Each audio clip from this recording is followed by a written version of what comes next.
because it reveals through empirical work, research, experimentation, that people are deeply divided on issues, often in a very primordial way. It's not a function of disinformation or propaganda or corruption. That there's a range from libertarian to liberal that these guys, these social scientists call individualist to communitarian. I don't know why we have to invent complicated terms for simple things. But individualists are people who want to control their lives and don't resist big government and don't want someone else to impose a tax on them. And liberals or communitarians are people who want to share and have empathy and have a big group hug and have a common approach to all problems. And I grew up kind of like that.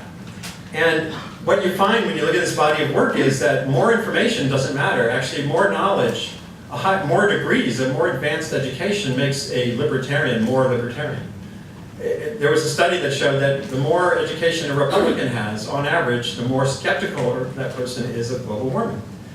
With Democrats, if you have a college education, you're more concerned about global warming than a Democrat without a college education. So what does that say? It says information doesn't necessarily matter. And so I spent, again, my 20 years working on providing information. That's one thing that led me out of journalism toward academia and other things. It was that realization that I could spin my wheels for the next 20 years, or I could actually figure out how information works. And there are ways to make it work. I'm going to give you one illustration that I think demonstrates clearly that this isn't about fossil fuel disinformers and stuff. I know Climate of Doubt, the TV show, etc., all that stuff is real. I wrote about it. I exposed a lot of it when I was a news reporter at the Times. But just check this out. So after Fukushima happened, after that epic disaster in Japan caused that nuclear power plant, those reactors to dysfunction, and there was radiation leaks, and it was a devastating event in many ways. And two of the world's leading environmentalists came away from that with precisely opposite reactions. Bill McKibben, who's a friend of mine for 20 years, is America's essentially leading environmental champion, and George Monbiot, who in England is kind of the Bill McKibben of England. They wrote pieces the same day and had completely divergent conclusions. Monbiot was very worried about global warming, and he said that this accident proved that nuclear power is robust. 9.0 earthquake, epic tsunami, and the system had terrible problems, but it didn't disrupt, it didn't melt down, it didn't cause mass casualties. In fact, the deaths from stress among people who were just relocated, about 800 people died as a result of the relocation from that terrain. It's unlikely, he calculated, that we'll ever see a mortality rate from the accident from radiological illness anywhere near that. And Bill McKibben wrote, this proves that we have to turn off all our nuclear power plants, get small, generate our energy locally, renewably, blah, blah, blah. So that says to me, again, there's no Exxon involvement here. It just says that we have normal, very well-educated people can come away from the same event with completely divergent messages. And I think we need to get comfortable with that. It's hard. It makes this all seem a lot harder, the challenge of decarbonizing a global energy economy as we head toward 9 billion people seeking better lives. But I think it's doable. And I actually still wake up most mornings optimistic. And I go to bed kind of bummed out, but I usually wake up the next morning optimistic again. And maybe it's just pathology.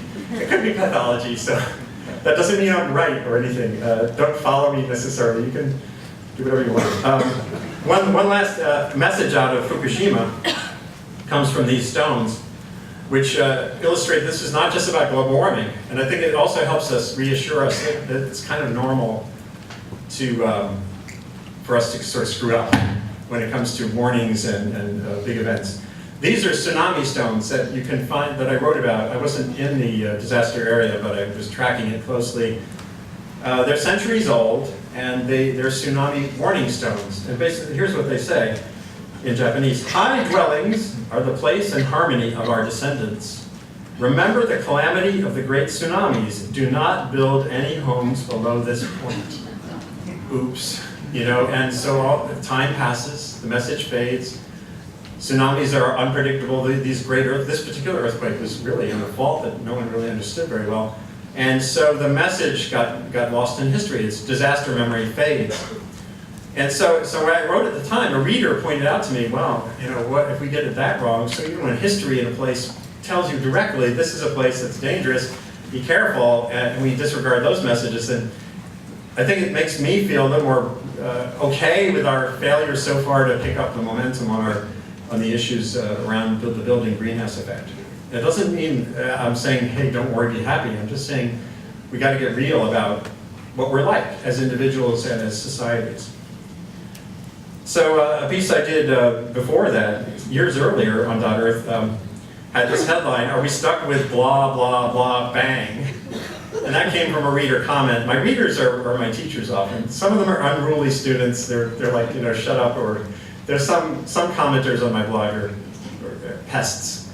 But every day I learn something. Amid all the pestilence, there's insight. And a reader in Germany posted this note that said, basically, are we stuck with this? Are we stuck with this pattern? And I think we're not. And I do think with climate in particular, there's paths forward that we can follow that don't run into the same blockades.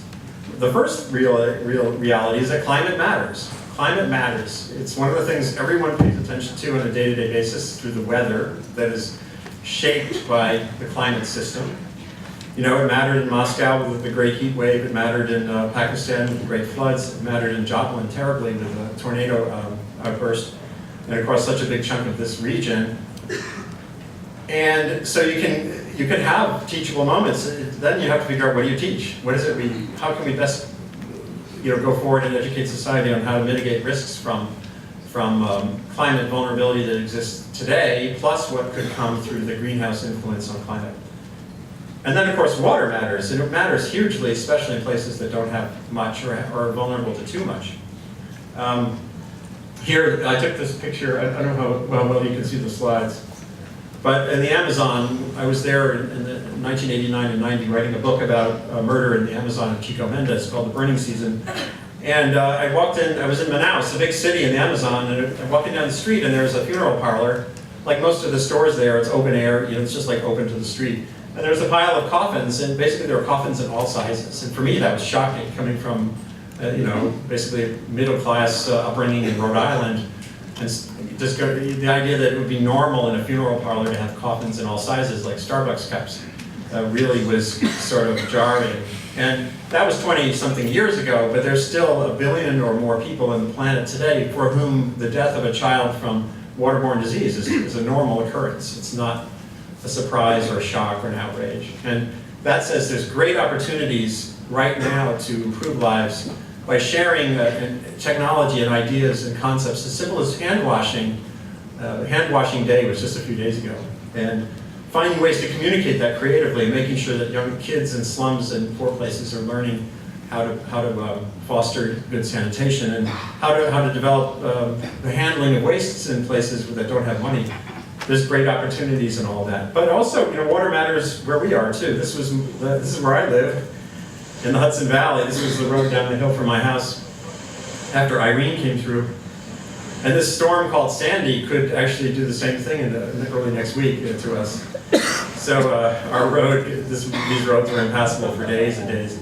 And here's the opportunity. We know pretty confidently that in a warming world, more rain will fall as heavy downpours. And one thing I also learned in covering disasters like this, as well as experiencing them, is that the standards that FEMA, the Federal Emergency Management Agency, uses for reimbursement for damage of this sort is to rebuild it to the existing standard. So tell me there isn't an opportunity to have a cogent conversation in every community that's vulnerable to climate hazards, to say, hey, are our standards, what in our standards needs to change as a result of what we can see pretty confidently is coming in a changing climate? And what, should we be rebuilding this road to the same standard so it'll just get washed out again the next time? I think not. And it's a way to, then you can still have the harder discussions, the global discussions about emissions of greenhouse gases, but in the meantime you can really engage people in these issues. And of course, energy matters. Energy matters hugely. That picture down, that animation of the below is a video I shot in Indian Point Nuclear Power Plant's cooling pool. And my wife and I, we live 8 miles from Indian Point, north of New York City. And I feel we should keep the plant running responsibly. She feels we should shut it down and not relicense it. And these issues are powerfully divisive, and nuclear power particularly is one of these kind of hot button issues for many communities, and finding ways forward on nuclear power, whether it's dealing with our 100 or so plants that are aging now, or how much money do we invest in new ones, new designs, safer designs, new ways of handling waste. What do we do about that? It's important, and I think we can engage on that. And energy matters hugely in developing countries. Again, I try to remind everybody every day that, while we're worrying about which kind of light bulbs to screw in, there's 2 billion people on the planet with no light bulb, and people cooking on firewood and dying prematurely again.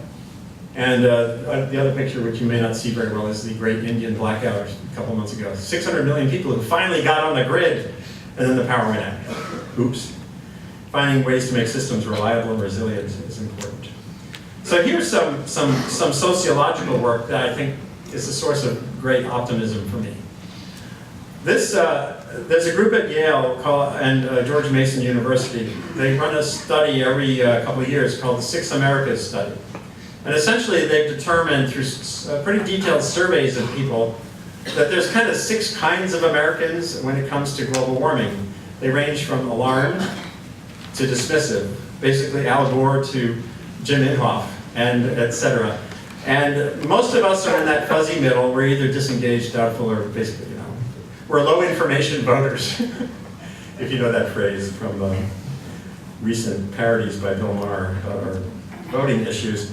So, but when you tell, a couple of years ago, when there was the run-up to the climate bill, which everyone was so focused on in the community, even the alarmed, this is basically those bubbles, or those groups. So the alarmed were only at the maybe point